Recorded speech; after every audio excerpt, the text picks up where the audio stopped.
நான் என்ன வேணாலும் உனக்கு சொல்றேன். ராஜா கிட்ட வேணாலும் நான் பேசுறேன், சேனாதிபதி கிட்ட வேணாலும் நான் பேசுறேன். உனக்காக நான் என்ன செய்யணும்? ஹல்லேலூயா, ஹல்லேலூயா. அப்ப கேயாசி சொல்றேன், அவளுக்கு இல்லை இல்லை குழந்தை இல்லை ஐயா, புருஷனாரும் ரொம்ப அதிக வயது. ஹல்லேலூயா. ஆமென். அப்பொழுது அவன் அவளை கூப்பிடு என்றான். அவள் கூப்பிட்ட போது அவனுக்கு வந்து வாசற்படியிலே நின்றாள். ஹல்லேலூயா. கூப்பிட்ட போது திருப்பி தீர்க்கதரிசி கூப்பிடுறாரு, வந்து வாசற்படியில நிற்கிறாள். ஹல்லேலூயா. ஆமென். ஹல்லேலூயா. தேவனால் கூடாத காரியம் ஒன்றுமில்லை. நம்ம விசுவாசங்கள் தான் எப்படி போகிறது? உங்களுக்கும் எனக்கும் இருக்கிற விசுவாசங்கள் அதிகரிக்கட்டும். நம்ம விசுவாசம் தான் குறைவு. கர்த்தர் செய்ய அவரால் முடியாதது ஒன்றும் இல்லை. நம்ம விசுவாசிக்கணும்னு அவர் என்ன செய்யறாரு? விரும்புகிறாரு. ஹல்லேலூயா. அவ வாசற்படியில வந்து நிற்கிறா. நின்னோடனே அவர் சொல்லுகிறார், ஒரு காலம் வரும், அப்போ நீ என்ன செய்வ? ஒரு குமாரனை அணைத்து கொண்டிருப்பாய். ஹல்லேலூயா. அதற்கு அவள் ஏது? திருப்பி எப்படி கேட்கிறாங்க கொஸ்டின்? ஏது, எங்க, எப்போ? இப்படிதான் நம்பவும். ஹல்லேலூயா. எங்க நடக்க போகுது, ஏது? அவங்கள அப்படிதான். ஏன்னா நம்ம விசுவாசங்கள் குறைவு. ஏன்னா அவங்களுக்கு இந்த சூழ்நிலை அப்படி. வயசு சென்று போச்சு, முதிர் வயது. ஏது?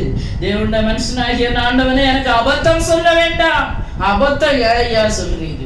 நீ தங்கி இருந்தது உண்மை, நான் உபசரித்தேன், நல்லா தானே கவனிச்சேன். இப்போ இந்த வயசான காலத்துல என்ன பார்த்து இப்படி ஒண்ணு சொல்லிட்டு போகணுமா? ஒரு அபத்தம் பேசுண்டா. ஹல்லேலூயா, ஹல்லேலூயா, ஹல்லேலூயா. அடுத்த வசனத்துல கர்த்தர் சொன்னபடி அந்த ஸ்திரீ கற்பந்தரித்து எலிசா தன்னோட சொன்னபடி ஒரு உற்பத்தி கால திட்டத்திலே ஒரு குமாரனை பெற்றாள். ஆமென். ஹல்லேலூயா. எத்தனை பேர் விசுவாசிக்கிறீங்க? உலகத்தால முடியாது, சூழ்நிலையால முடியாது, ஆமென், சரீரத்தால முடியாது, ஹல்லேலூயா, ஆனா கர்த்தரால முடியும். ஆமென். விசுவாசிக்கிறீங்களா? உங்களுக்காக என்ன சொல்லப்பட வேண்டும்? ஆமென். கர்த்தரிடத்துல என்ன சொல்லணும் உங்களுக்காக இந்த மாலை வேளையில? ஹல்லேலூயா. என்ன விரும்புறீங்க? ஹல்லேலூயா. என்ன, ஏது, எப்படின்னு எல்லாம் கேட்காதுங்க. என்ன தேவனிடத்துல சொல்லணுமோ அதை சொல்ல தயாரா இருக்கிறீங்களா? ஹல்லேலூயா.